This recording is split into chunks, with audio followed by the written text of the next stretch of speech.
Teriakan Mas Bimo malam itu memecahkan segalanya. Dia bilang jijik melihatku, muak dengan wajahku yang kusam, dan menyuruhku menerima nasib sebagai istri yang tak lagi diinginkan. Aku tidak menangis, tidak memohon.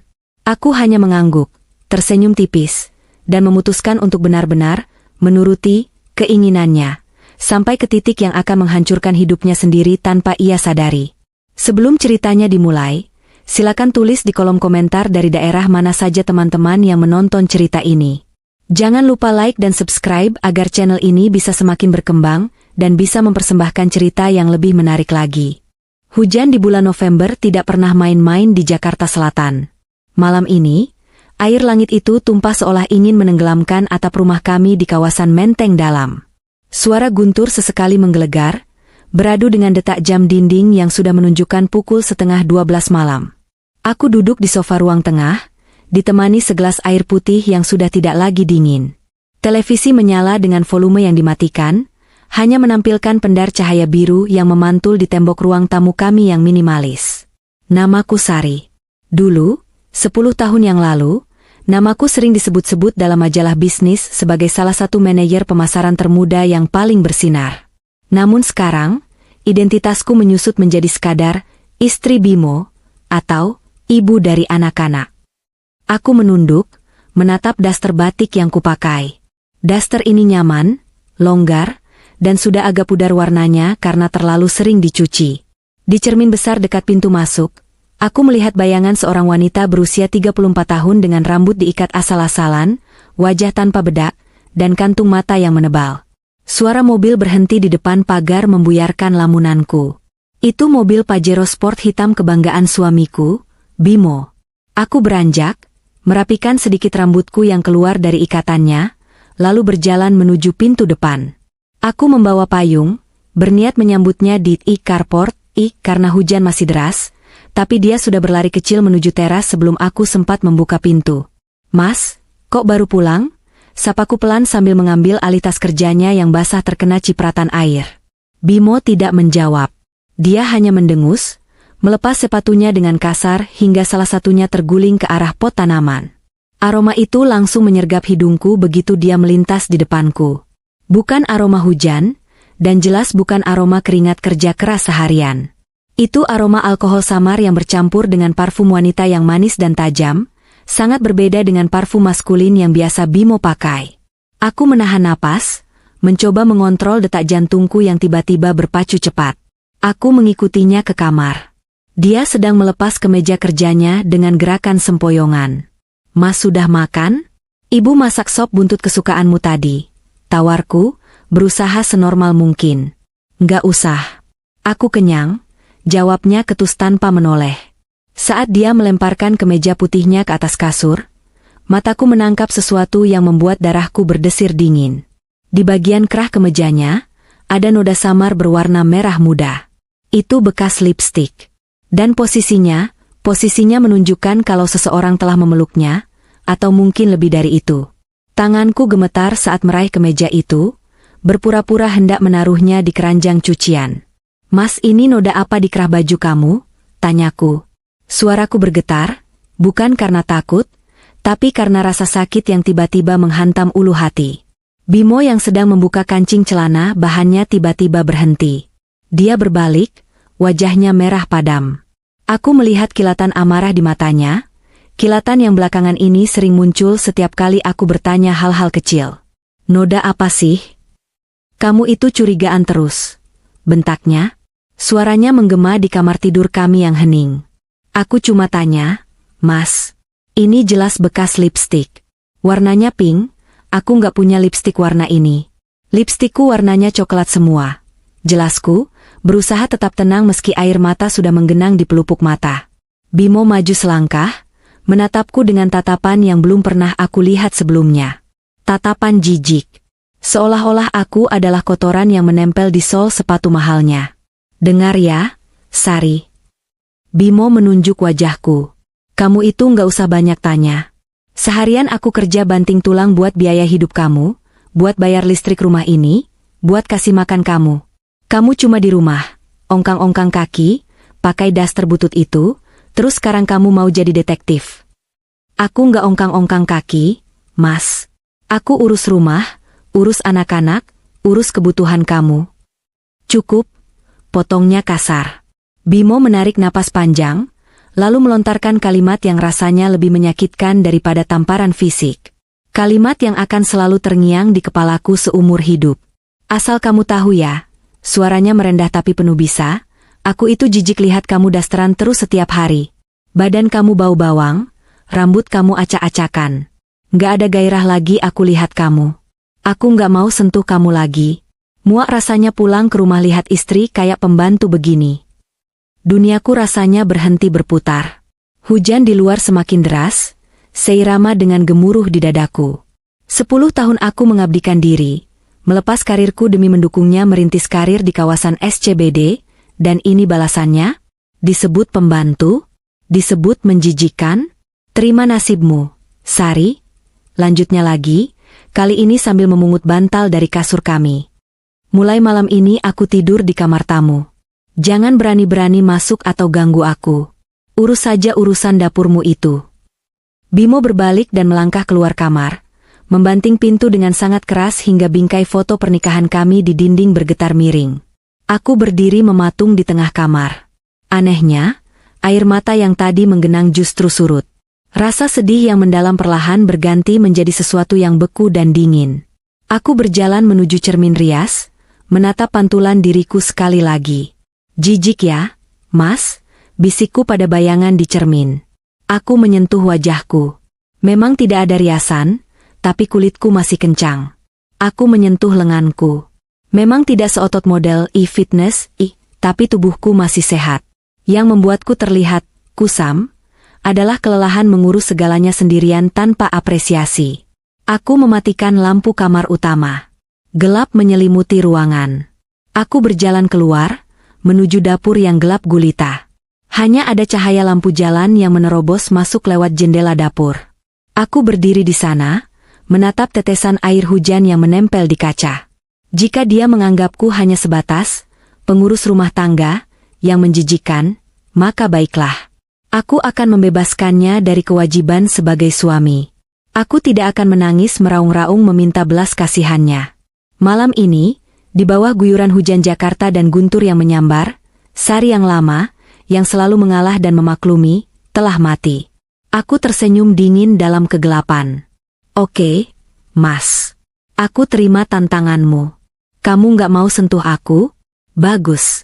Karena mulai detik ini, kamu juga nggak akan bisa menikmati fasilitas istri yang selama ini kamu remehkan. Matahari pagi belum sepenuhnya muncul, langit Jakarta masih menyisakan mendung sisa hujan semalam. Jam dinding menunjukkan pukul 5 pagi.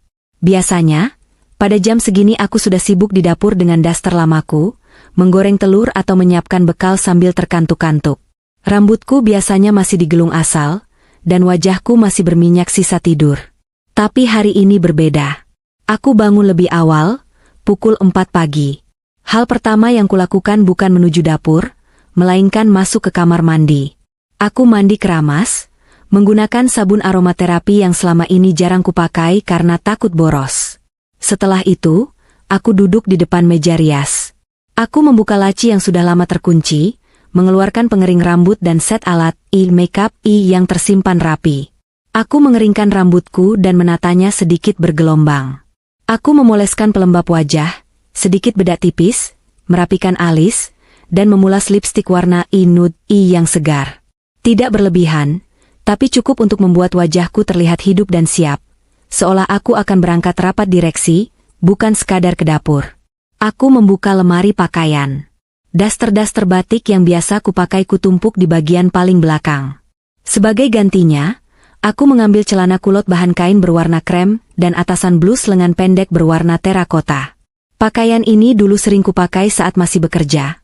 Untungnya ukurannya masih muat meski sedikit ketat di bagian pinggang. Setelah rapi, aku melangkah ke dapur. Langkahku terasa lebih ringan. Tidak ada lagi perasaan terburu-buru atau tertekan harus melayani tuan besar. Aku menyeduh kopi hitam tanpa gula untuk Bimo, kebiasaannya setiap pagi, dan membuat teh hangat untuk diriku sendiri. Di meja makan, aku sudah menata 2 piring nasi goreng sosis sederhana. Bedanya, kali ini aku tidak meletakkan sendok dan garpu di piring Bimo. Biar dia ambil sendiri. Pukul 6.30 pagi, pintu kamar tamu terbuka. Bimo keluar dengan wajah bantal, rambut acak-acakan, dan masih mengenakan kaos serta celana pendek yang sama dengan semalam. Dia berjalan gontai menuju ruang makan sambil menggaruk kepalanya yang tidak gatal. Dari sudut mataku, aku bisa melihat dia sesekali melirik ke arahku. Mungkin berharap melihat mataku yang bengkak karena menangis semalaman, atau melihatku duduk menunduk penuh penyesalan. Dia pasti mengharapkan drama. Dia pasti mengharapkan aku memohon maaf karena sudah lancang bertanya soal noda lipstik itu. Saat dia sampai di meja makan dan melihatku, langkahnya terhenti sejenak. Matanya membelalak kaget. Dia memindai penampilanku dari ujung rambut sampai ujung kaki. Tumben rapi amat? Mau kemana? Tanyanya dengan nada curiga, namun terselip rasa heran yang tak bisa disembunyikan. Aku menyesap teh hangatku dengan tenang, lalu menatap matanya lurus-lurus. Tatapan datar, tanpa emosi. Nggak kemana-mana, cuma mau menghargai diri sendiri. Katanya kamu jijik lihat aku dasteran, kan? Jadi aku ganti baju, jawabku santai. Bimo terdiam. Dia tampak bingung harus merespons apa. Senjatanya semalam, penghinaan itu, sepertinya tidak mempan membuatku hancur, malah membuatku berubah. Dia menarik kursi dengan kasar, duduk di hadapan kopi hitamnya. Mana sendoknya?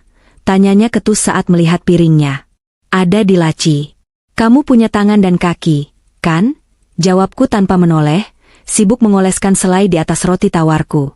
Rahang Bimo mengeras. Kamu ini kenapa sih? Masih ngambek soal semalam? Istri itu harusnya melayani suami. Sari, ambilkan sendok. Aku meletakkan pisau roti dengan pelan. Suara dentingnya terdengar nyaring di keheningan pagi. Aku menatapnya lagi, kali ini dengan senyum yang sangat tipis, hampir tak terlihat. Mas, semalam kamu bilang kamu nggak mau sentuh aku lagi. Kamu bilang jijik. Dan kamu suruh aku terima nasib. Nah, aku sedang menerima nasibku. Sebagai konsekuensinya, aku juga nggak akan menyentuh barang-barangmu, termasuk mengambilkan sendokmu, menyiapkan sepatumu, atau... Aku menunjuk ke arah sudut ruangan, mencuci bajumu. Bimo mengikuti arah telunjukku. Di sana, di dekat pintu servis, ada keranjang cucian kotor. Di tumpukan paling atas adalah kemeja kerja yang semalam dia lempar, kemeja dengan noda lipstik itu. Apa maksudmu? Tanyanya, suaranya mulai meninggi lagi. Sesuai permintaanmu, Mas. Aku nggak mau tangan, pembantu, yang menjijikan ini menyentuh pakaian mahal eksekutif SCBD sepertimu. Nanti bajumu jadi bau bawang. Jadi, silakan cuci sendiri. Mesin cuci ada di belakang, deterjen ada di rak atas. Tutorial mencuci ada di YouTube kalau kamu lupa caranya. Bimo menggebrak meja. Kopi di cangkirnya sedikit tumpah. Sari, kamu jangan mancing emosi saya pagi-pagi ya. Tugas istri itu mengurus rumah. Dan tugas suami itu menghormati istri serta menjaga kesetiaan. Potongku cepat dan tajam. Tapi sepertinya kita berdua sudah gagal di tugas masing-masing. Kan? Jadi impas. Aku berdiri, membawa piring kotor bekas rotiku ke wastafel. Aku mencucinya santai, mengabaikan Bimo yang wajahnya kini merah padam antara marah dan malu. Dia tidak menyangka aku akan melawan sefrontal ini. Biasanya aku akan menangis dan minta maaf kalau dia sudah menggebrak meja. Kamu benar-benar. Bimo tergagap, kehabisan kata-kata. Dia tidak bisa mendebat logikaku, karena dia sendiri yang memulai perang ini dengan kata-kata kasarnya semalam. Dia berdiri kasar, mendorong kursi hingga berdecit nyaring. Dia tidak jadi menyentuh nasi gorengnya.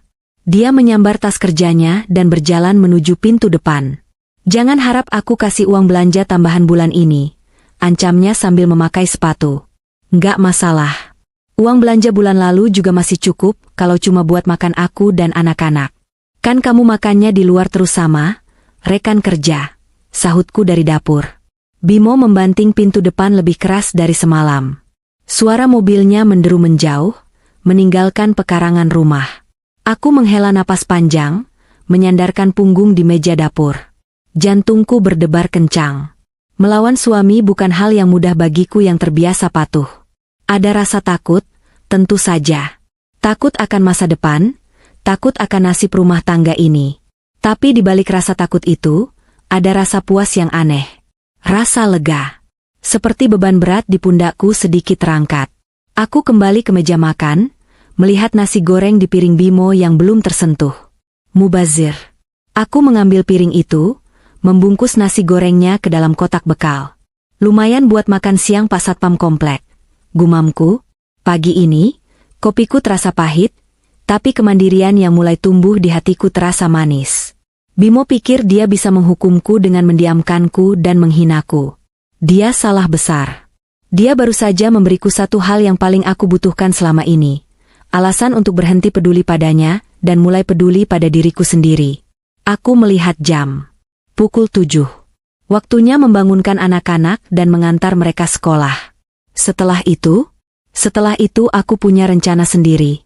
Gim yang sudah 2 tahun tidak kudatangi, dan nomor telepon pengacara senior, teman kuliahku dulu, yang sudah lama kusimpan. Perang dingin di rumah ini baru saja dimulai, dan aku tidak berniat untuk kalah. Sudah 2 minggu berlalu sejak malam guntur itu. Suasana di rumah kami berubah menjadi seperti kuburan yang berpendingin udara. Dingin, sunyi, dan mencekam. Bimo benar-benar melancarkan aksi diamnya. Dia pikir, dengan mendiamkan aku, tidak menyentuh masakan aku, dan tidur di kamar tamu, aku akan menderita.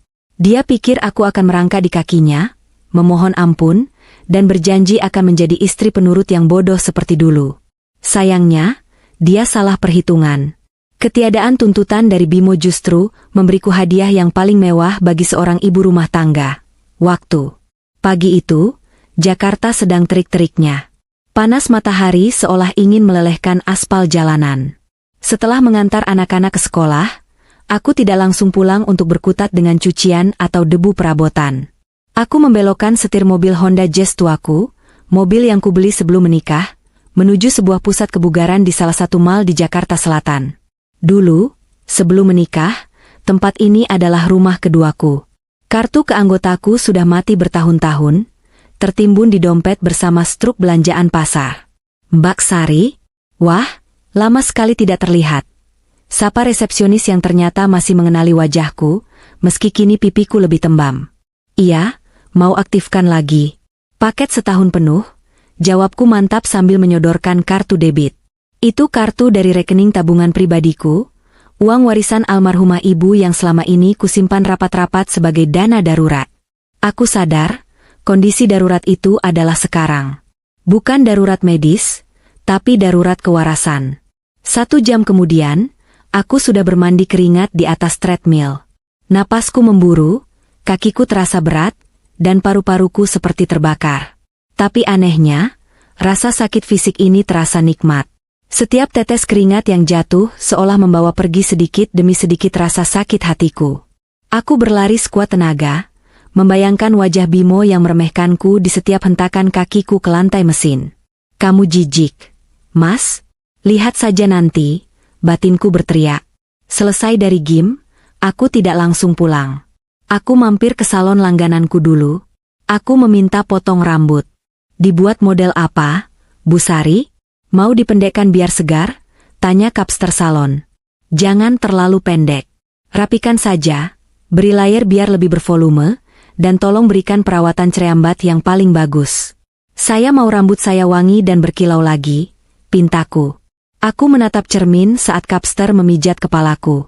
Wajah di cermin itu mulai terlihat berbeda. Bukan karena makeup, tapi karena tatapan matanya. Mata yang 2 minggu lalu sayu dan berkabut air mata, kini tajam dan fokus. Siang harinya adalah agenda yang paling penting. Aku memacu mobil menuju daerah Senopati. Bukan untuk nongkrong cantik, tapi untuk bertemu seseorang. Aku melangkah masuk ke sebuah kafe yang agak sepi.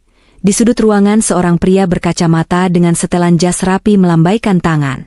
Itu Bayu, teman kuliahku dulu di Fakultas Hukum.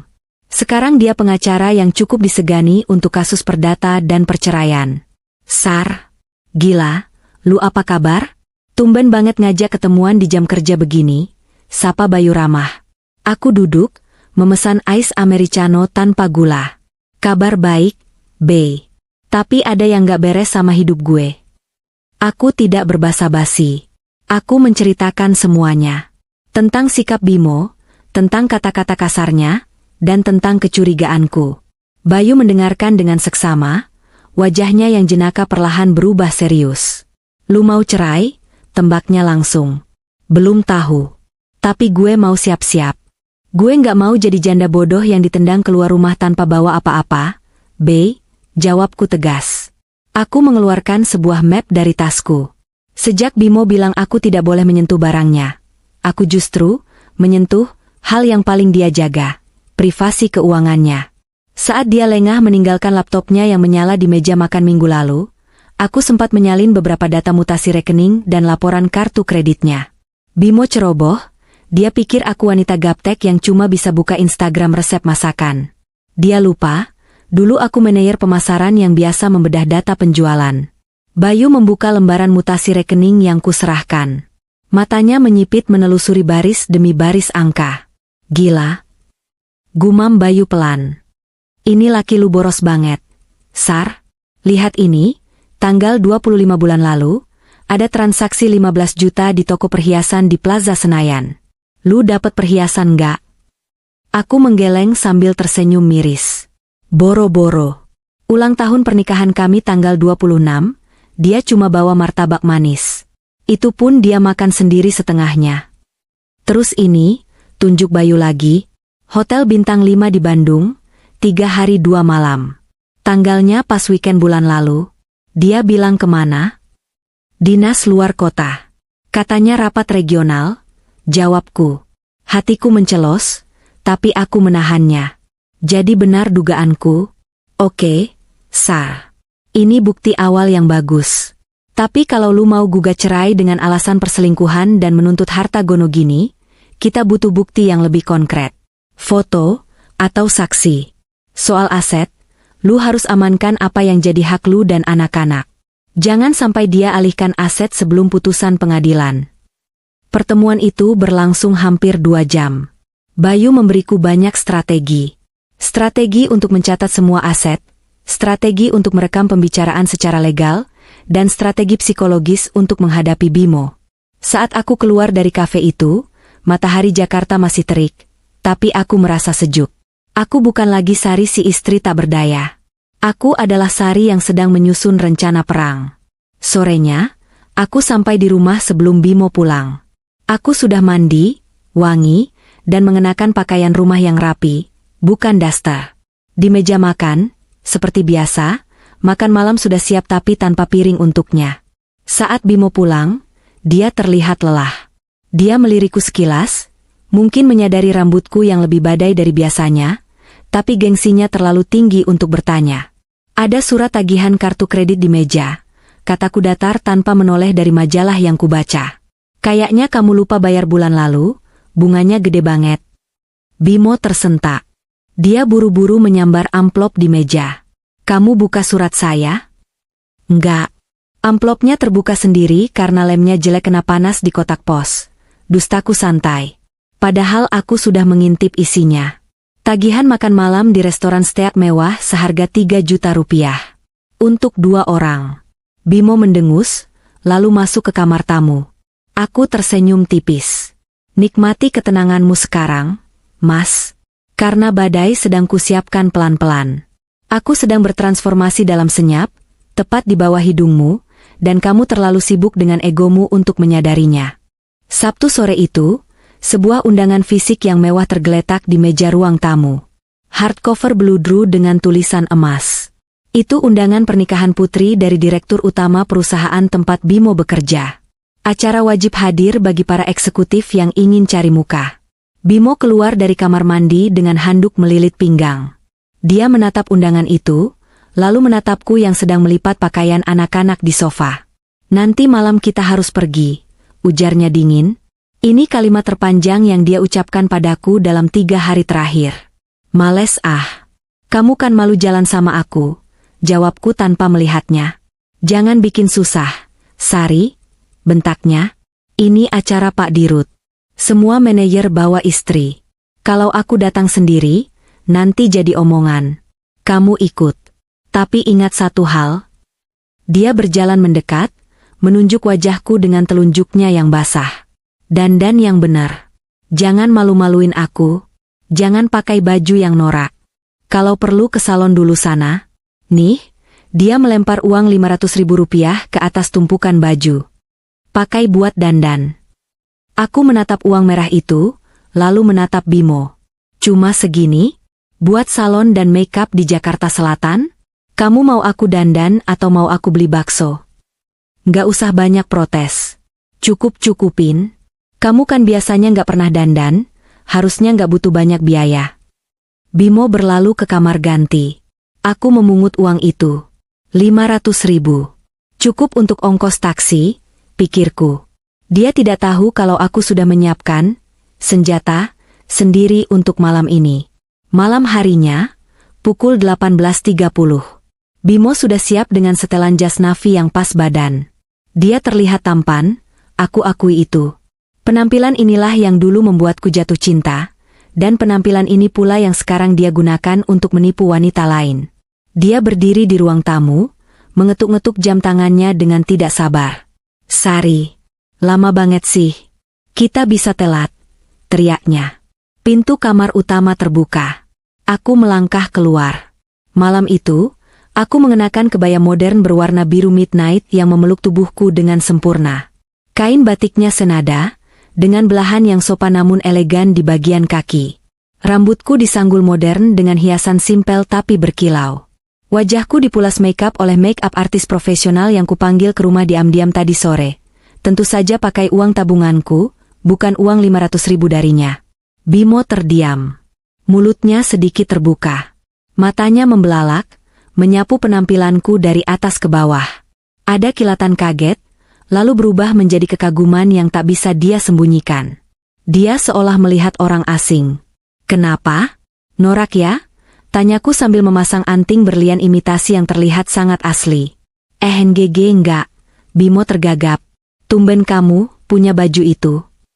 Baju lama. Cuma dikecilin dikit. Jawabku singkat. Padahal ini baju baru yang kubeli online dari butik desainer lokal. Yuk, jalan. Katanya takut telat. Aku berjalan melewatinya. Aroma parfum mawar dan mask yang kupakai menguar, meninggalkan jejak wangi saat aku melintas di depannya. Aku bisa merasakan Bimo menelan ludah. Di gedung resepsi, dugaan Bimo salah besar. Dia pikir aku akan menjadi beban visual, tapi nyatanya, aku menjadi trofi yang bersinar. Wah, Pak Bimo, ini istrinya? Cantik sekali, Pak. Sapa Pak Haryo, salah satu atasan Bimo. Iya, Pak. Jarang keluar kandang soalnya, jawab Bimo mencoba bercanda, tapi suaranya terdengar kaku. Tangannya melingkar di pinggangku, posesif. Erat sekali. Pantas disembunyikan. Cantik begini takut dilirik orang ya? Sahut istri Pak Haryo sambil menyalamiku hangat. Mbak Sari pakai kebaya desainer siapa? Bagus banget potongannya. Sepanjang malam, Bimo tidak melepaskan rangkulannya di pinggangku. Anehnya, semakin banyak orang memujiku, semakin gelisah dia terlihat. Dia bangga, itu jelas. Ego lelakinya melambung karena bisa memamerkan istri yang berkelas. Tapi di sisi lain, dia juga merasa terancam. Mungkin dia bingung, kemana perginya Sari yang kusam dan bau bawang? Kenapa wanita di sebelahnya ini terlihat seperti wanita karir yang mandiri dan mempesona? Saat kami mengambil makanan di prasmanan, aku melihat seorang wanita muda dengan gaun merah menyala menatap kami dari kejauhan. Tatapannya tajam ke arah Bimo, lalu sinis ke arahku. Aku mengenali wajah itu dari foto profil media sosial yang pernah kutelusuri. Itu sekretaris Bimo. Selingkuhannya. Aku sengaja tersenyum manis pada wanita itu, lalu sedikit bergelayut manja di lengan Bimo sambil membisikkan sesuatu yang remeh. Mas, satenya enak. Wanita itu langsung membuang muka dan pergi dengan kesal. Bimo tidak menyadari perang dingin itu, karena dia sibuk mengawasi pria lain yang melirikku. Perjalanan pulang terasa sunyi, tapi udaranya padat oleh ketegangan. Bimo menyetir sambil sesekali melirikku. Tangannya yang bebas memegang tanganku di atas persneling. Biasanya aku akan senang diperlakukan begini, tapi malam ini rasanya hampa. Tangan ini tangan yang sama yang sudah menyentuh wanita lain. Sesampainya di rumah, anak-anak sudah tidur. Rumah sepi. Begitu pintu rumah tertutup, Bimo langsung memelukku dari belakang. Dia mencium leherku, napasnya memburu. "Kamu cantik banget malam ini, Sar," bisiknya serak. Tangan nakalnya mulai meraba pinggangku. Inilah momen yang dia tunggu. Nafsunya bangkit karena melihatku dipuji banyak orang. Dia ingin mengklaim kepemilikannya. Dia ingin membuktikan bahwa wanita cantik yang dikagumi orang-orang tadi adalah miliknya yang bisa dia perlakukan sesuka hati. Tapi aku bukan barang. Dengan gerakan cepat dan dingin, aku melepaskan pelukannya. Aku berbalik, menatapnya tajam.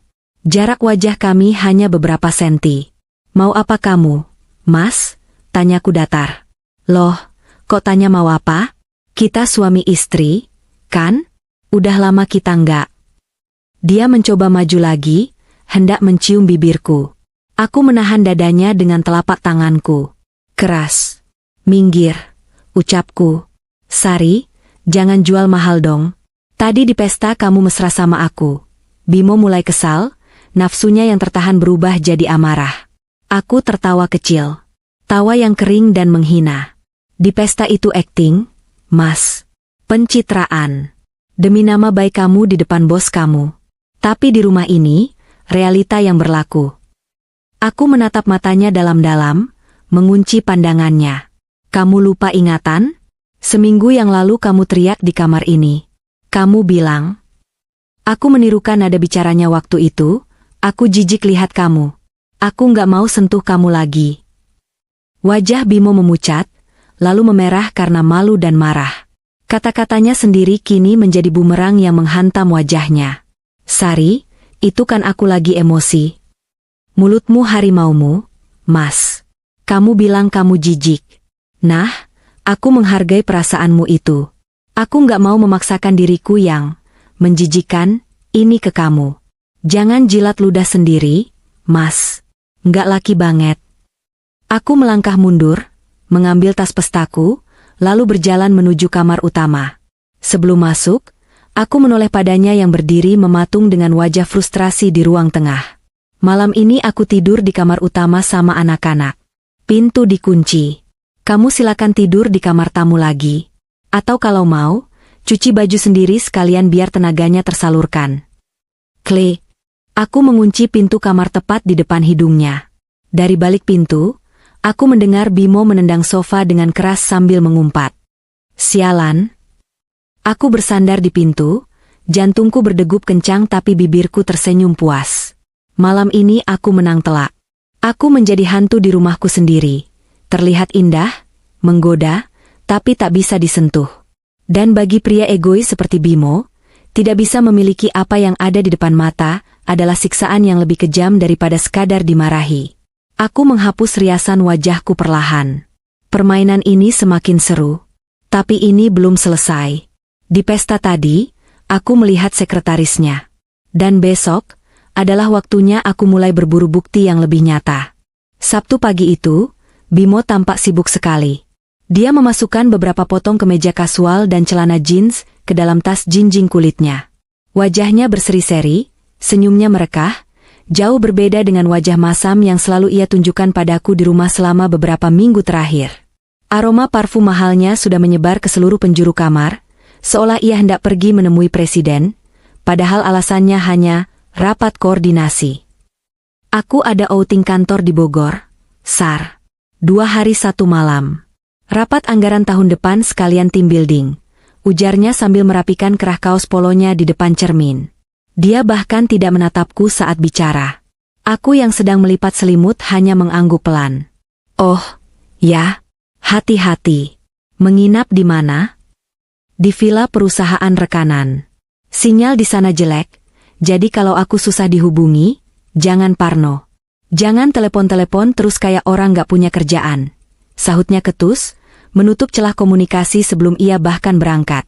"Iya, Mas. Aku juga sibuk kok. Mau beres-beres gudang," jawabku datar. Bimo berangkat dengan mobil Pajeronya, melaju kencang meninggalkan pekarangan rumah. Begitu mobilnya hilang dari pandangan di tikungan jalan, aku langsung bergerak. Bukan ke gudang seperti yang kukatakan, melainkan ke kamar untuk mengambil tas selempang kecil, kunci mobil Honda Jazzku, dan sebuah kamera saku dengan lensa zoom yang cukup mumpuni, peninggalan hobi fotografiku zaman kuliah dulu. Aku tahu dia berbohong. Semalam, saat dia mandi, ponselnya tergeletak di nakas dan menyala karena ada notifikasi masuk. Sebuah pesan WhatsApp singkat dari nama kontak, Montir Bengkel. Sayang, jangan lupa bawa jaket tebal ya, puncak dingin banget. Sejak kapan montir bengkel memanggil nasabahnya dengan sebutan, sayang? Dan sejak kapan montir bengkel peduli soal suhu di puncak? Aku memacu mobilku, menjaga jarak aman namun pasti. Beruntung aku memasang aplikasi pelacak lokasi di ponsel Bimo yang terhubung dengan akun email keluarga. Fitur yang dulu ia minta pasang demi keamanan jika ponselnya hilang, tapi kini menjadi senjata makan tuan. Titik GPS-nya bergerak stabil menuju arah Jagorawi. Langit Jakarta yang kelabu perlahan berganti dengan rintik hujan saat memasuki wilayah Bogor. Jalanan cukup padat karena akhir pekan, memberikan keuntungan bagiku untuk membuntuti tanpa terlihat mencolok. Mobil Bimo mengarah ke kawasan Puncak Pas, melewati jalanan berkelok yang diapit kebun teh. Kabut mulai turun, membuat jarak pandang terbatas, tapi titik biru di ponselku menjadi pemandu yang setia. Mobil Bimo berbelok ke sebuah area kafe dan resort yang cukup tersembunyi namun mewah. Tempatnya asri, didominasi bangunan kayu dan kaca besar yang menghadap langsung ke lembah perkebunan teh. Parkirannya penuh mobil-mobil mewah. Aku memarkirkan mobilku agak jauh, di area parkir bawah yang tertutup pepohonan rimbun. Aku mengenakan topi lebar, kacamata hitam, dan jaket parka berwarna hijau tentara yang menyatu dengan alam. Penyamaran sederhana ibu-ibu. Aku masuk ke area kafe outdoor yang memiliki banyak saung-saung terpisah. Udara dingin puncak langsung menusuk tulang, tapi panas di hatiku membuatku tetap hangat. Aku memilih meja di sudut yang agak gelap, terhalang tanaman hias besar, namun memiliki pandangan jelas ke arah meja-meja utama di dekat pagar pembatas lembah. Dan di sanalah mereka. Bimo duduk di meja nomor 12, meja dengan pemandangan terbaik. Dia tidak sendirian. Di hadapannya duduk seorang wanita muda berambut panjang yang dicat kecoklatan. Wanita yang sama yang kulihat di pesta pernikahan itu. Sekretarisnya. Namanya Bella, kalau aku tidak salah ingat dari investigasi kecil-kecilan di media sosial. Mereka tidak terlihat seperti bos dan bawahan yang sedang rapat anggaran.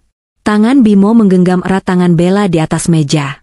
Mereka tertawa lepas, sesekali Bimo mencubit pipi wanita itu dengan gemas. Pemandangan itu membuat perutku mual. Di rumah, Bimo pelit senyum, bicaranya ketus, dan memandangku dengan jijik. Tapi di sini, dia menjadi pria paling romantis sedunia. Seorang pelayan datang menghampiri mejaku. Mau pesan apa, Bu? Teh poci gula batu dan pisang goreng keju, Mas. Yang hangat ya, jawabku pelan tanpa mengalihkan pandangan. Saat pesanan datang, aku mulai bekerja.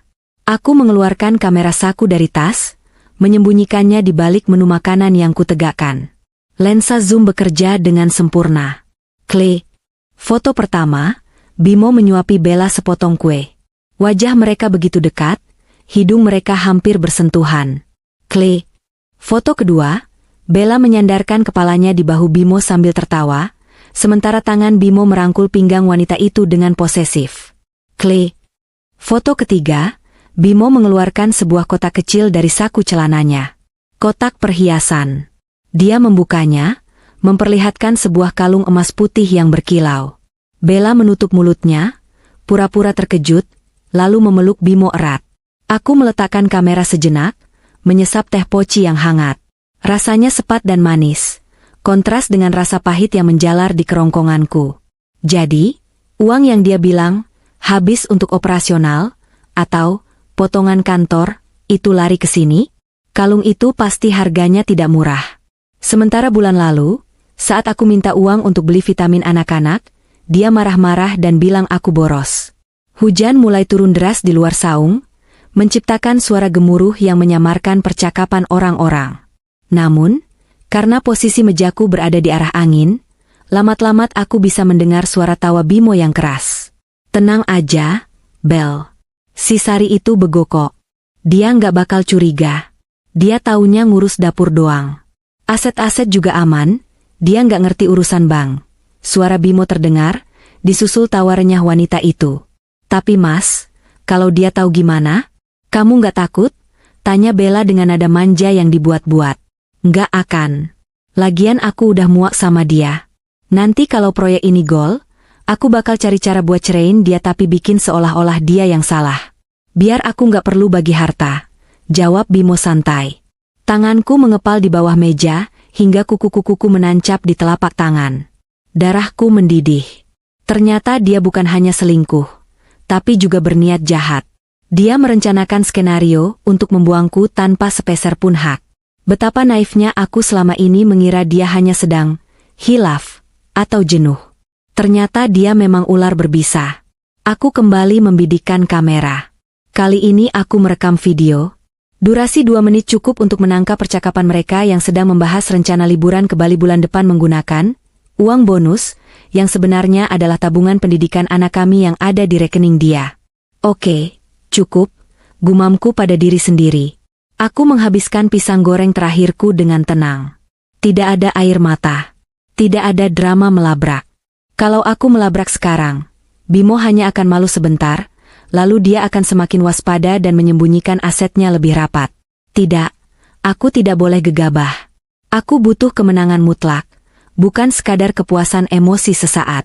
Aku memanggil pelayan, membayar tagihan, dan memberikan tip yang lumayan besar. Terima kasih, Mas. Tehnya enak, menenangkan hati, ujarku sambil tersenyum misterius. Pelayan itu mengangguk sopan, tidak tahu bahwa pelanggan di depannya baru saja mengantongi bukti kehancuran rumah tangga seseorang. Aku berjalan kembali ke mobil di bawah payung hitam, menembus hujan deras. Di dalam mobil, aku memeriksa hasil foto di layar kamera. Jelas, tajam, dan tak terbantahkan. Wajah Bimo, wajah Bella, kemesraan mereka, semuanya terekam abadi. Aku menyalakan mesin mobil. Lagu ballad sedih berputar di radio, tapi aku langsung mematikannya. Aku butuh keheningan untuk berpikir. Bukti perselingkuhan sudah di tangan. Sekarang saatnya bergerak ke langkah selanjutnya, melumpuhkan logistik musuh. Bimo bilang aku bego, dan nggak ngerti urusan bank.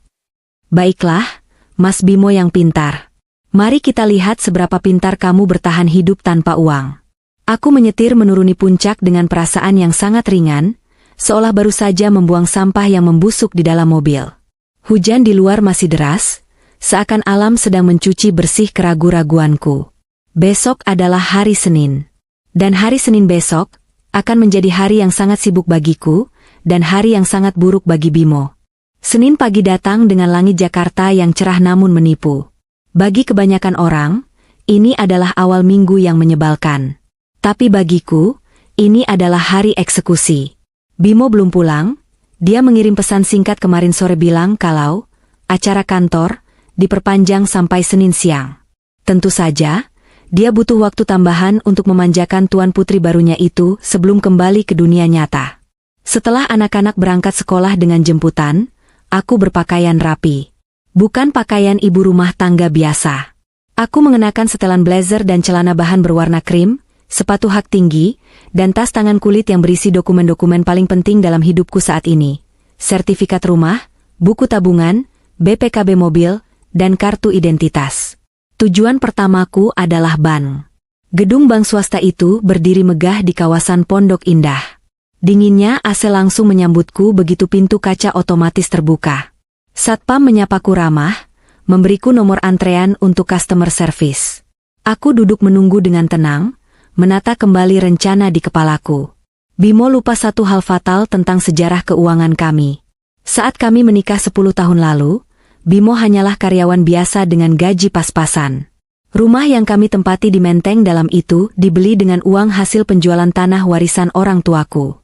Saat akad kredit dan sertifikat dibuat, almarhum ayah bersikeras agar nama di sertifikat adalah namaku seorang. Untuk jaga-jaga, enduk, kata ayah dulu. Dulu Bimo tersinggung, merasa harga dirinya direndahkan. Tapi sekarang, nasihat ayah menjadi penyelamatku. Nomor antrean A15. Silakan ke meja 3, Suara panggilan otomatis membuyarkan lamunanku. Aku berjalan tegap menuju meja CS. Seorang wanita muda dengan senyum profesional menyambutku. "Selamat pagi, Bu Sari. Ada yang bisa kami bantu?" "Pagi, Mbak. Saya mau melakukan pemindahan dana dan penutupan rekening gabungan," jawabku lugas sambil mengeluarkan buku tabungan dan KTP. "Rekening ini adalah rekening joint account tipe OR. Artinya, salah satu pihak bisa melakukan penarikan tanpa tanda tangan pihak lain. Selama ini, Bimo yang mengisi rekening ini dengan gaji bulanannya untuk operasional rumah, tapi dana awal yang besar di dalamnya, sekitar 300 juta rupiah, adalah sisa warisan ibuku yang kumasukkan 3 tahun lalu untuk tabungan masa depan. Bimo sering mengambilnya sedikit-sedikit tanpa izin untuk keperluan mendesak, yang sekarang aku tahu ternyata untuk membiayai gaya hidupnya dan Bella. Mau dipindahkan kemana, Bu? Dan berapa nominalnya?" "Pindahkan semuanya ke rekening pribadi saya yang ini. Sisakan saldo minimum saja, 50.000 rupiah, ujarku dingin. Mbak CS itu tampak sedikit terkejut. Mungkin karena nominalnya cukup besar, hampir menyentuh angka 200 juta sisa saldo yang ada. "Semuanya, Bu? Baik, saya proses. Boleh minta tanda tangan di sini?" Aku menandatangani formulir itu tanpa ragu sedikit pun. Dalam hitungan menit, uang yang selama ini Bimo anggap sebagai dana cadangan yang bisa dia gerogoti kapan saja, kini sudah berpindah aman ke rekening pribadiku yang tidak dia ketahui. "Satu lagi, Mbak. Tolong blokir kartu kredit tambahan atas nama Bapak Bimo yang terhubung ke rekening utama saya ini. Dulu saya buatkan dia kartu tambahan untuk belanja kebutuhan rumah, tapi sepertinya sudah tidak diperlukan." "Baik, Bu. Kartu kredit tambahan akan nonaktif efektif per detik ini." Keluar dari bank, aku merasa seperti baru saja memenangkan lotre. Tapi urusanku belum selesai. Aku meluncur ke sebuah showroom mobil bekas di Jalan Fatmawati. Di garasi rumah, selain Honda Jazz tuaku dan Pajero Bimo, ada satu mobil lagi, Toyota Innova tahun muda yang jarang dipakai. Mobil ini dibeli tunai 2 tahun lalu menggunakan uang bonus tahunan Bimo, yang dia klaim sebagai hasil kerja kerasnya sendiri, tapi diatasnamakan aku karena waktu itu KTP Bimo sedang bermasalah soal pajak progresif. "Selamat siang, Bu. Mau cari mobil atau jual mobil?" tanya seorang sales pria dengan semangat. "Jual. Cepat. Saya butuh dana cair hari ini juga. Dokumen lengkap, pajak hidup, nama saya sendiri," jawabku sambil meletakkan kunci di meja. Proses inspeksi berjalan cepat, karena kondisi mobil memang masih mulus. Harga yang ditawarkan sedikit di bawah pasar karena aku minta proses ekspres. Tapi aku tidak peduli. Yang penting aset ini cair menjadi uang tunai sebelum Bimo menyadari apa yang terjadi. Pukul 1 siang, uang hasil penjualan mobil sudah masuk ke rekeningku. Total hari ini aku mengamankan aset senilai hampir 0,5 miliar rupiah. Uang yang seharusnya menjadi hakku dan anak-anak, yang nyaris habis digerogoti oleh keserakahan Bimo. Sekarang, saatnya menunggu ledakan. Aku mampir ke sebuah restoran Jepang untuk makan siang sendirian. Aku memesan sushi set yang mahal, sesuatu yang sudah lama tidak kulakukan karena selalu mendahulukan kebutuhan Bimo. Baru saja aku hendak menyuapkan potongan salmon segar ke mulut, ponselku bergetar hebat di atas meja. Nama penelepon, Mas Bimo. Aku tersenyum tipis, membiarkannya berdering sampai mati. Getar lagi, mati lagi, getar lagi. Kali ini aku mengangkatnya dengan santai. "Halo? Sari, kamu apain kartu kredit aku?" teriak suara di seberang sana. Suaranya panik, bercampur marah, dan ada nada malu yang tertahan. Latar belakang suaranya terdengar bising, seperti suara piring dan gelas. Sepertinya dia sedang di restoran. "Oh, kartu kredit tambahan itu? Aku blokir." "Kenapa?" tanyaku dengan nada polos yang dibuat-buat. "Kenapa diblokir?"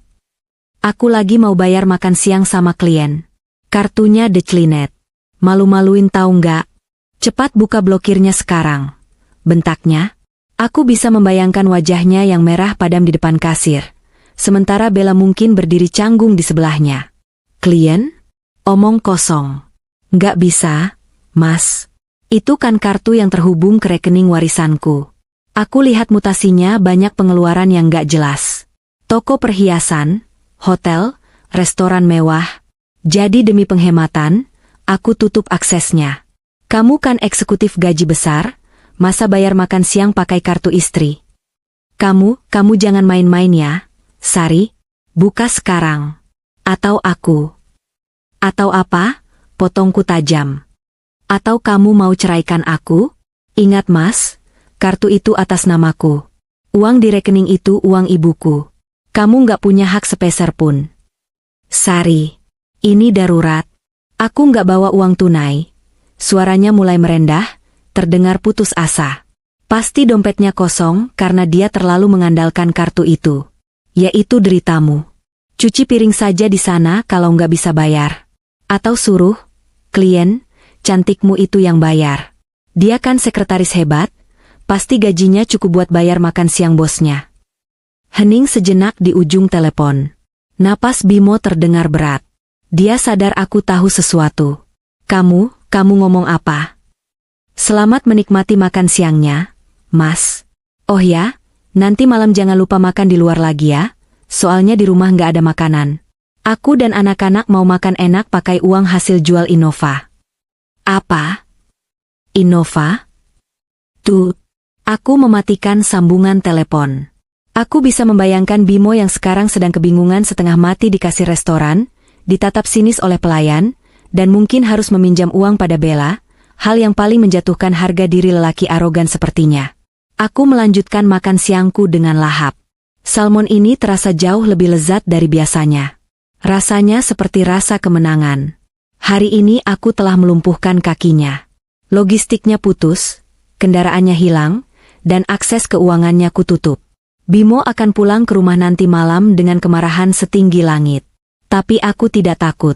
Karena saat dia pulang nanti, dia bukan lagi pulang ke rumahnya. Dia pulang ke rumahku.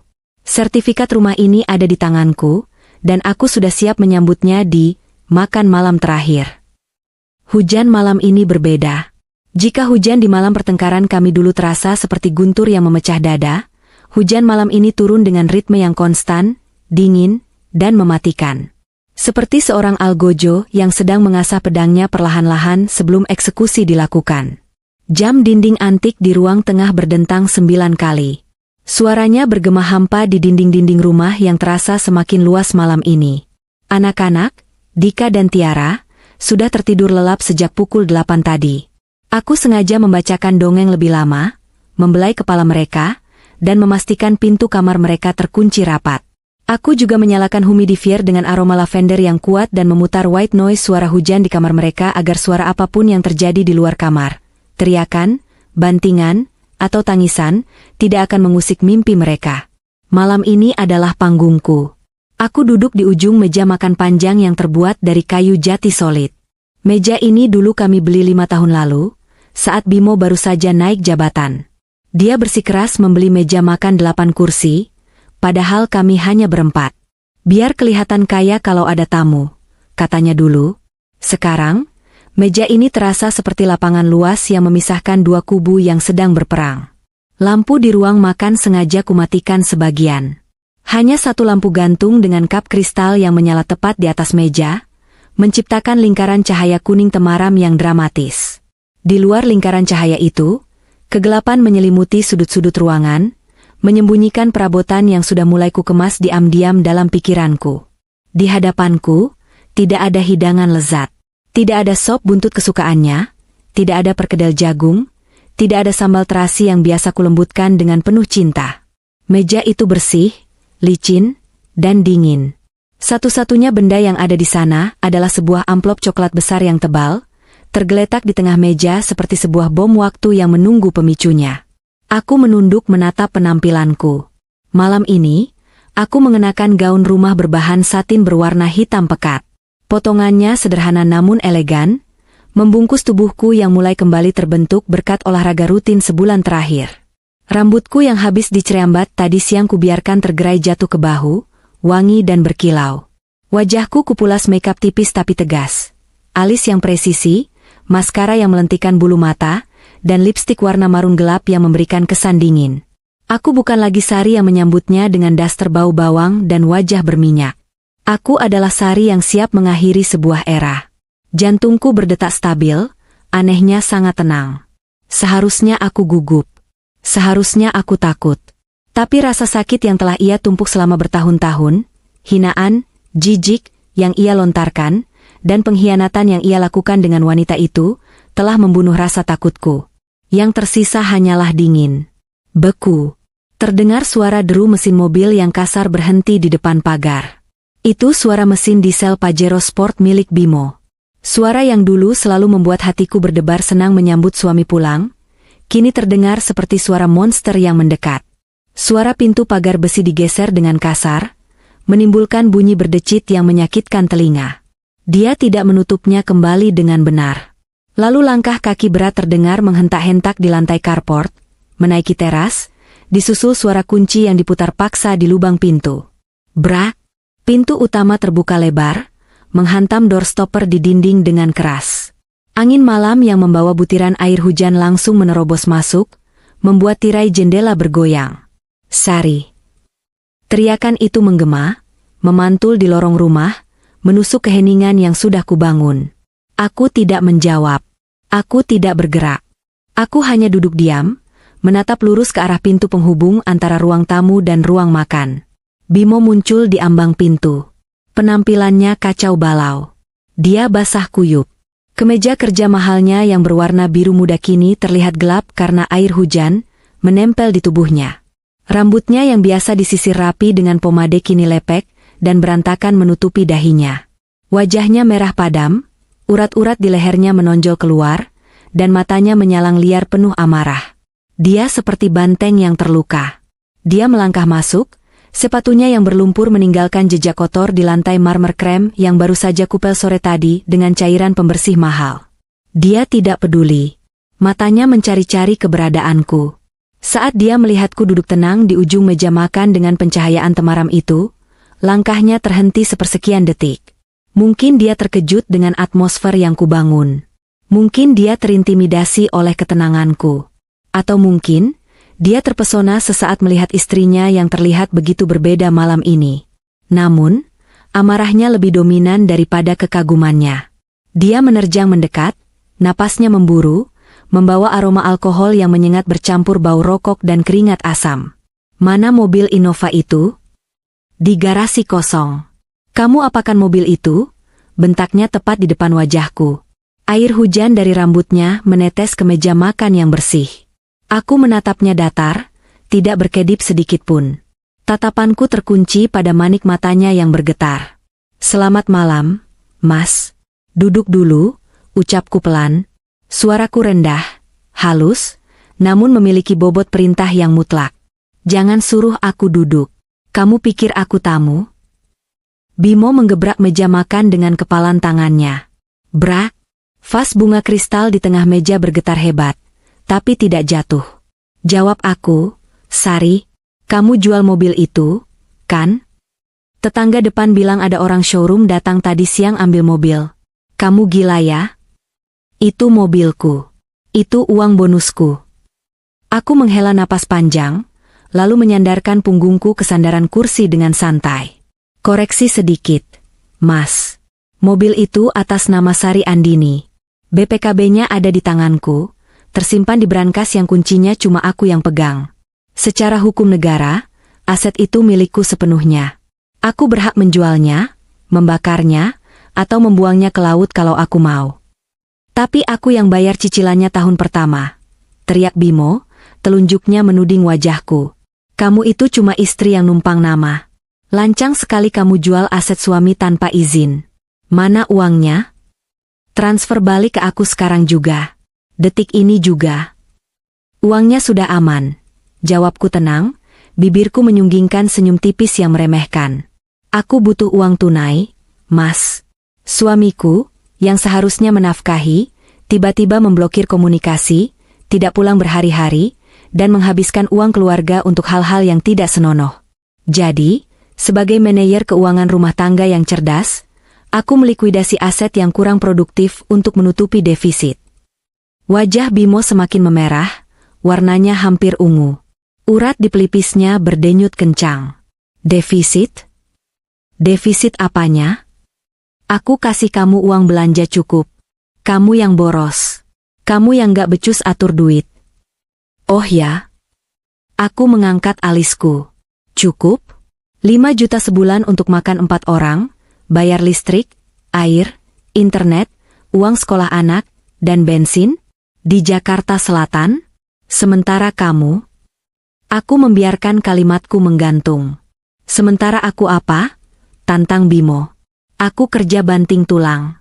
Wajar kalau aku butuh hiburan. Wajar kalau aku butuh networking. Kamu tahu betapa malunya aku tadi siang. Hah? Kartu kredit mati saat aku mau bayar lunch sama klien penting.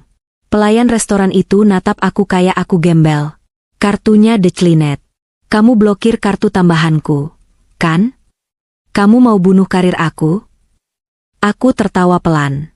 Tawa yang kering, tanpa rasa humor sedikit pun. Klien penting, ulangku dengan nada sinis. Sejak kapan klien penting dipanggil, sayang, di chat WhatsApp? Sejak kapan rapat anggaran dilakukan di toko perhiasan Frank Co. Di Plaza Senayan? Sejak kapan meeting koordinasi butuh check-in di Hotel Bintang 5 di Bandung saat akhir pekan? Bimo terdiam. Mulutnya yang tadi terbuka untuk berteriak, kini terkatup rapat. Matanya membelalak. Tubuhnya menegang. Dia seperti maling ayam yang tertangkap basah di siang bolong. Kaak kamu. Bimo tergagap. Dia mencoba mencari kata-kata, tapi otaknya macet. Kamu ngelantur apa sih? Jangan nuduh sembarangan kalau nggak ada bukti. Itu fitnah. Dosa. Bukti? Aku menegakkan tubuhku. Tanganku terulur ke tengah meja, menyentuh amplop coklat tebal itu.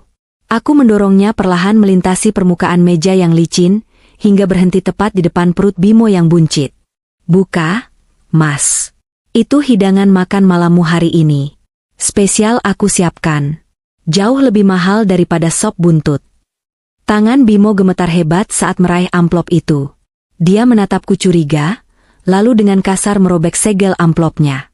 Dia membalikan amplop itu dan menumpahkan isinya ke atas meja. Foto-foto berukuran 10R yang kuambil dengan kamera zoom kemarin di puncak berserakan di sana.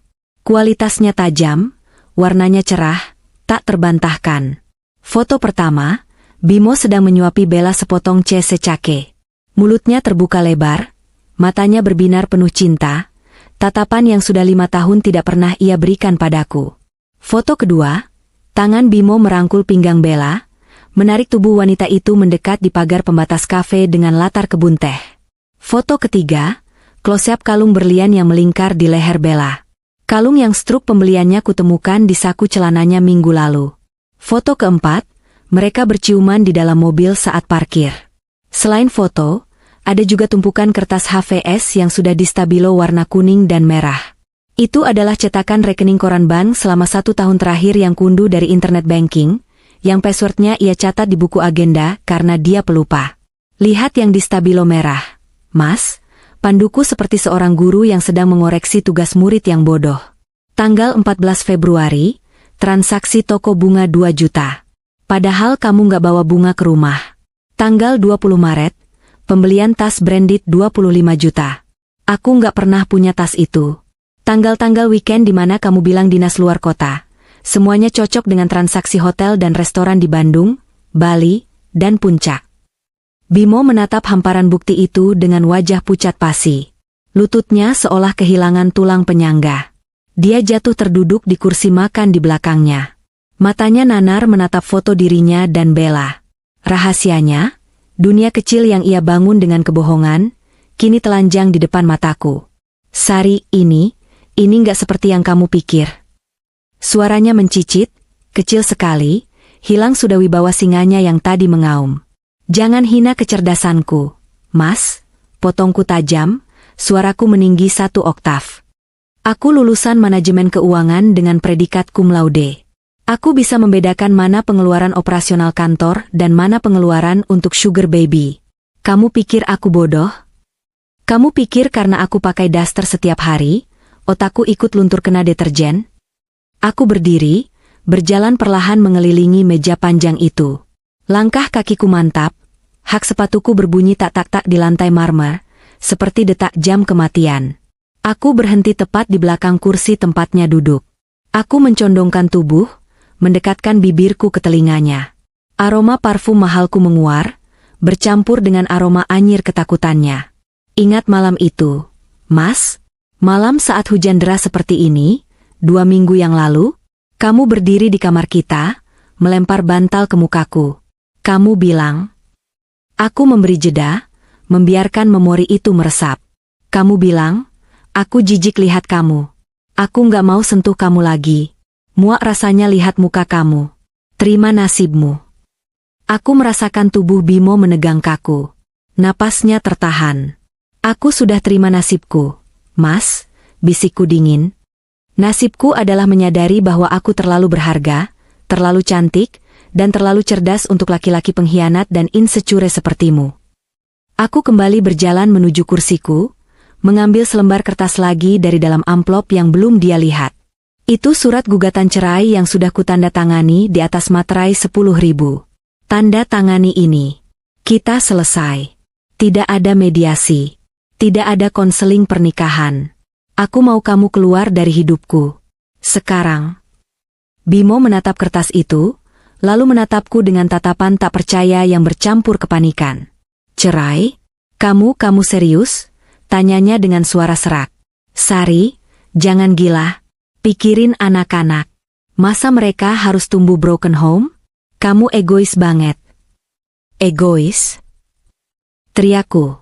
Pertahananku sedikit runtuh oleh kemunafikannya. Kamu ngomong soal anak-anak? Di mana kamu waktu Tiara demam tinggi bulan lalu? Kamu bilang meeting di kantor sampai pagi, padahal kamu check-in di Hotel Mulia sama Bella.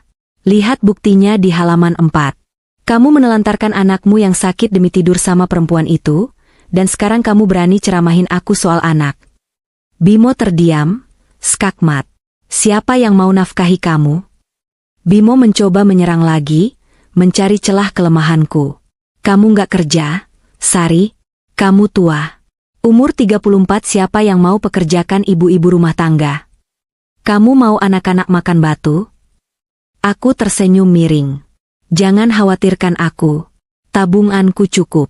Aset warisan orang tuaku sudah kualihkan dan amankan. Inilah kejutan terakhir untukmu, Mas. Aku mengetuk permukaan meja makan jati itu dengan telunjukku. Rumah ini. Kamu ingat sertifikat rumah ini atas nama siapa? Bimo mengerutkan kening.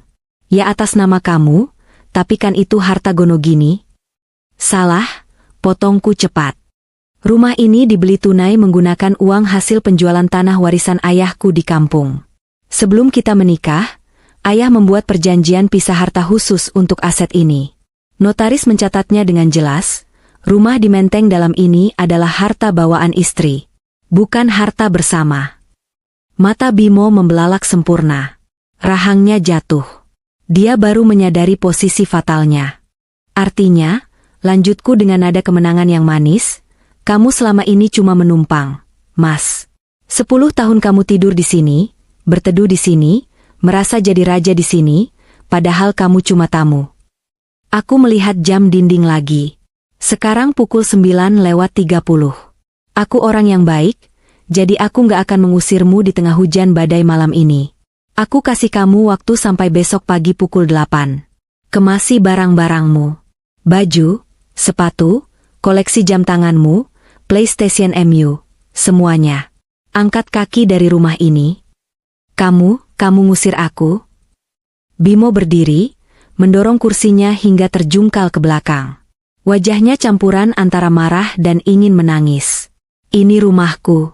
Aku bayar listriknya. Aku bayar airnya. Aku renovasi pagarnya. Kamu bayar listrik sebagai biaya sewa, karena sudah menumpang 10 tahun. Itu murah, Mas? Bentakku, suaraku menggelegar memenuhi ruangan. Kalau dihitung sewa rumah di Jakarta Selatan selama 10 tahun, kamu masih utang ratusan juta sama aku.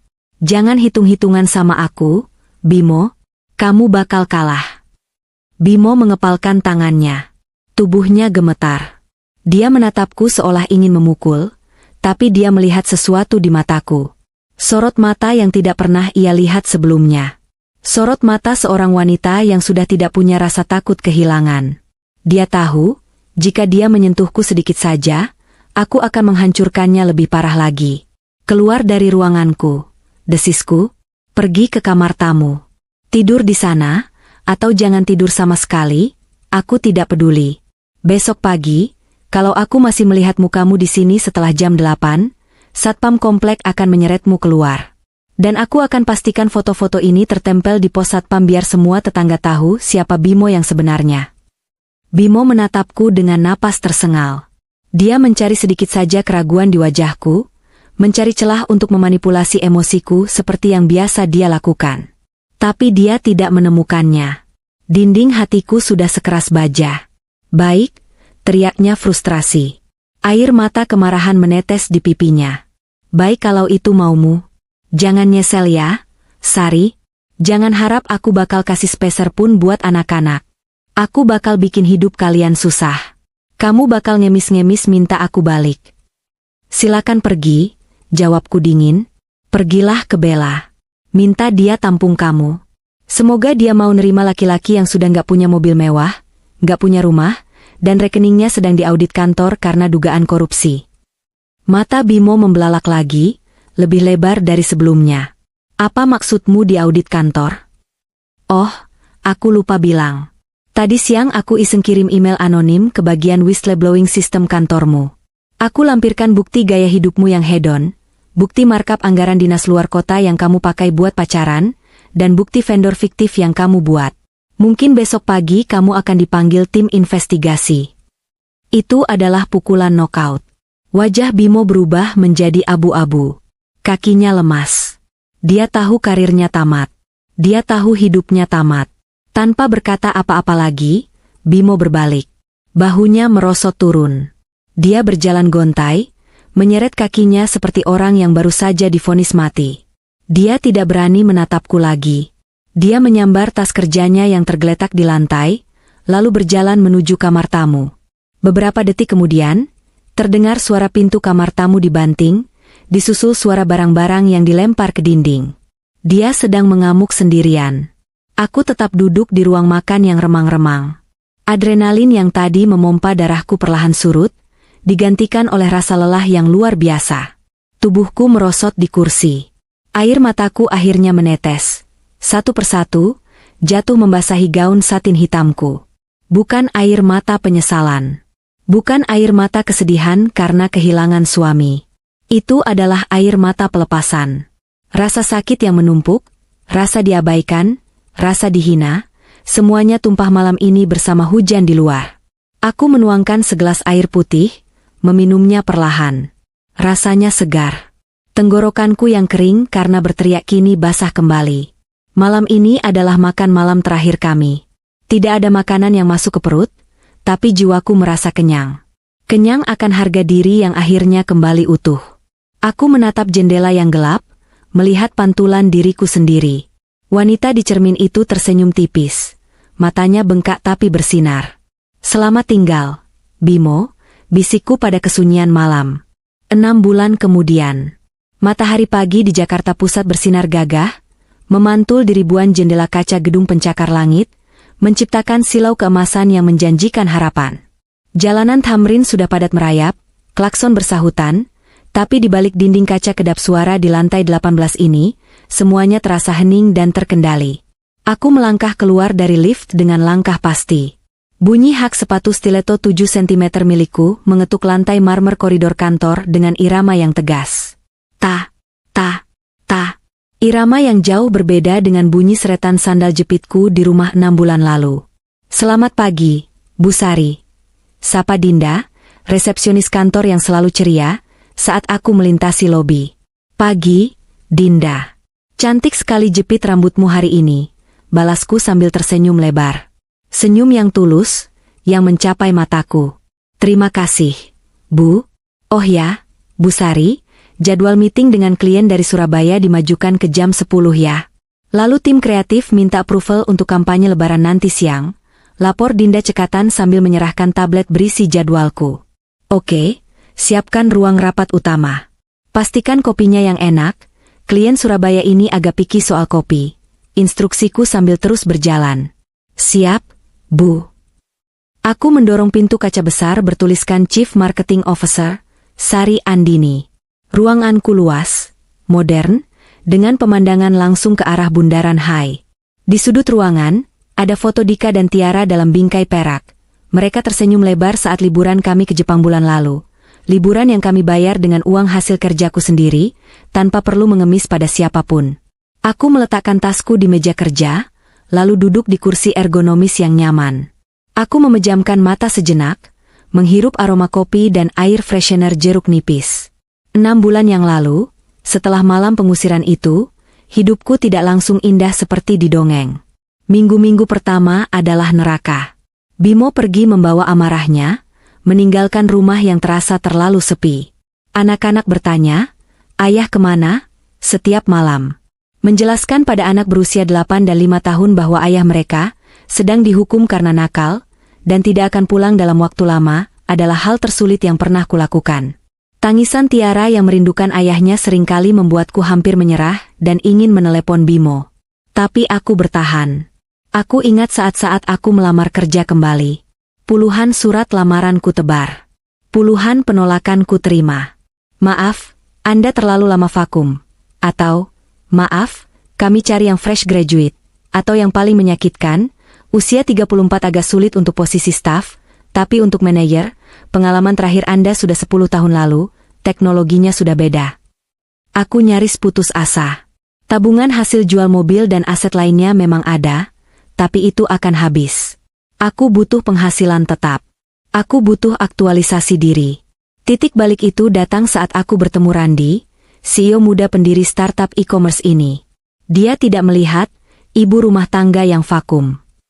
Dia melihat wanita tangguh yang mengelola keuangan keluarga di tengah krisis. Saat wawancara, aku tidak bicara soal teori pemasaran kuno. Aku bicara soal psikologi konsumen ibu-ibu, pasar terbesar mereka, karena aku adalah salah satu dari mereka. Aku membedah kesalahan strategi mereka dalam 10 menit. Randi terkesan, dan dia memberiku kesempatan percobaan. Aku membayarnya lunas. Kampanye pertamaku meledak. Penjualan naik 200%. Dalam 4 bulan, aku dipromosikan menjadi CMO.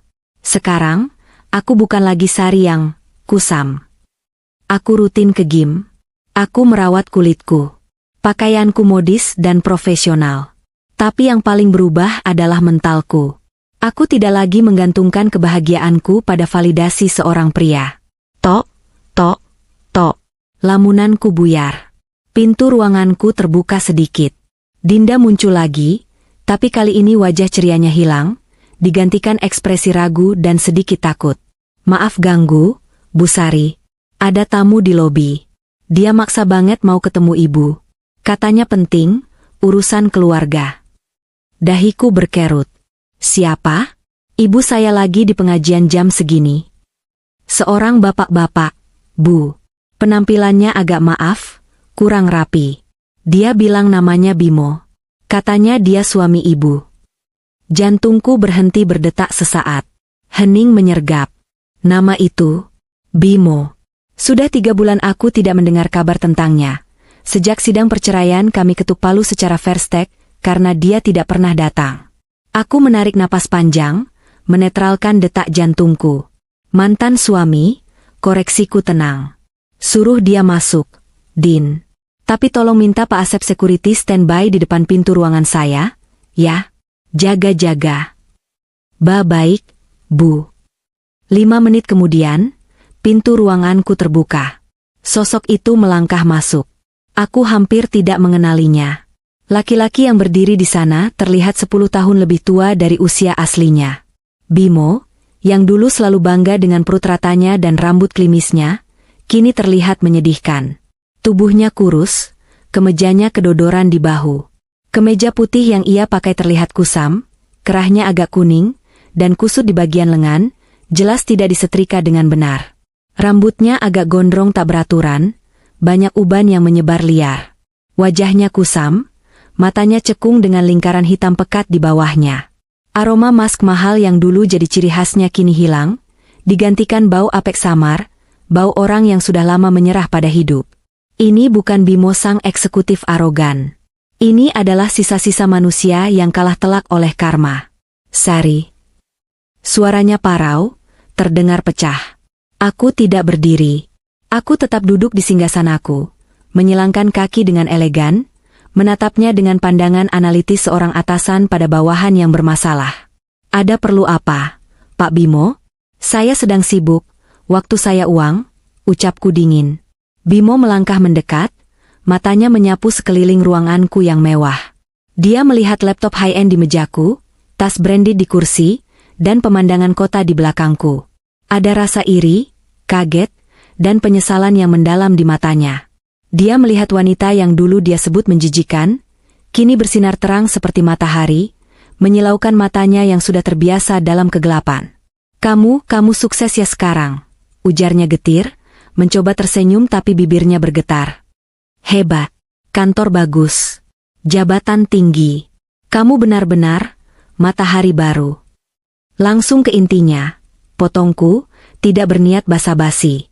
Bimo menunduk, bahunya merosot. Dia menarik kursi tamu di depan mejaku tanpa dipersilakan, lalu duduk sambil menutupi wajahnya dengan kedua telapak tangan yang kotor. Aku hancur. Sar, hancur lebur. Aku diam saja, membiarkan dia menumpahkan semuanya.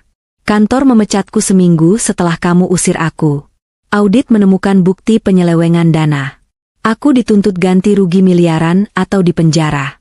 Aku jual semua yang tersisa jam tangan, apartemen sewaan, semuanya habis buat bayar ganti rugi biar nggak dipenjara. Aku di blacklist di semua perusahaan.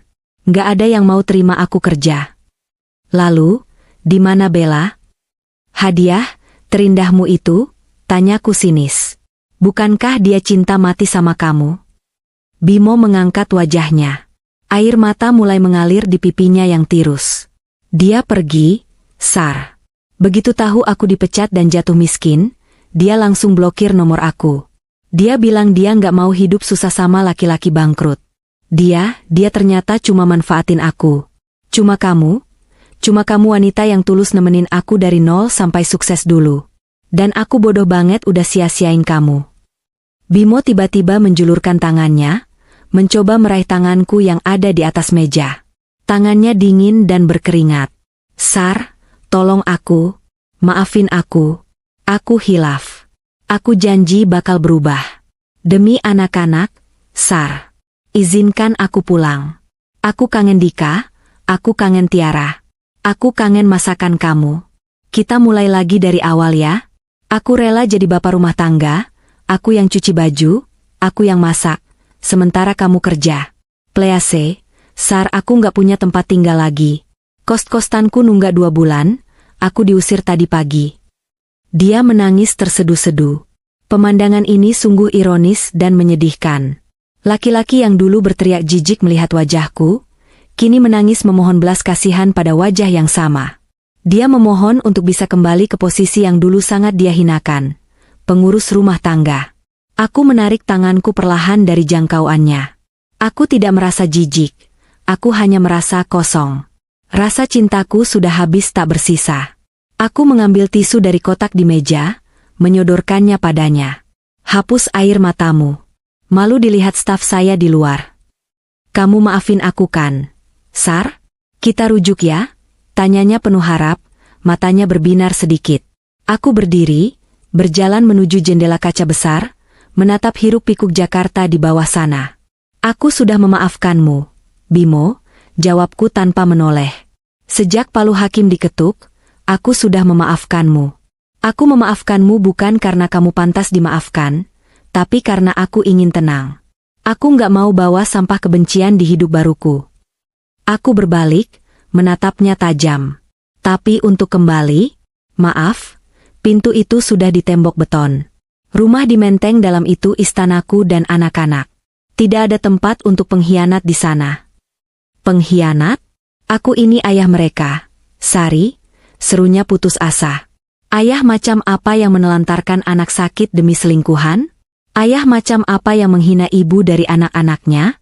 Kamu tahu, Mas, luka fisik bisa sembuh, tapi kata-katamu malam itu, aku jijik lihat kamu, Itu membunuh rasa cintaku sampai ke akar-akarnya. Tidak ada yang bisa tumbuh lagi di tanah yang sudah kamu racuni. Aku kembali ke meja, mengambil dompetku dari dalam tas. Aku membuka laci, mengambil 2 lembar uang 100.000 rupiah berwarna merah. Uang yang sama nominalnya dengan yang dulu dia lempar padaku untuk pergi ke salon. Aku meletakkan uang itu di hadapannya. Ini buat ongkos taksi dan makan siang. Anggap saja sedekah Jumat dari mantan istrimu yang dulu kamu bilang cuma beban. Saran saya, mulailah cari kerja apa saja yang halal.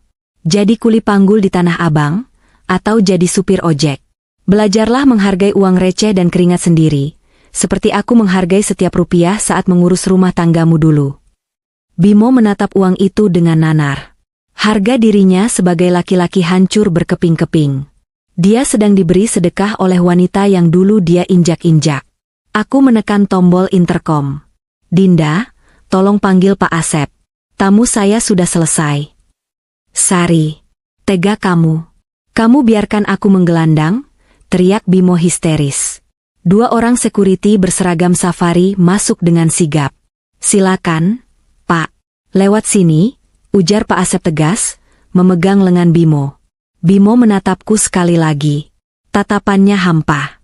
Dia melihat wanita yang berdiri tegak dengan blazer mahalnya, wanita yang cantik, kuat, dan tak tersentuh.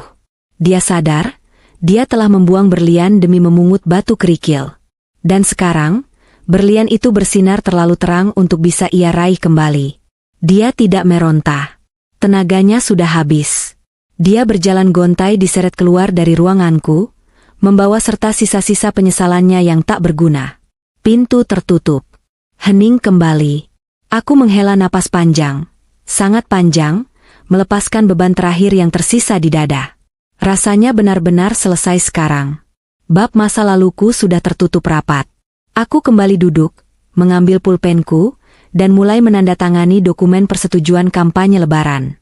Di luar sana, matahari bersinar semakin terik, menyinari jalanan Jakarta, menyinari hidupku. Aku tersenyum.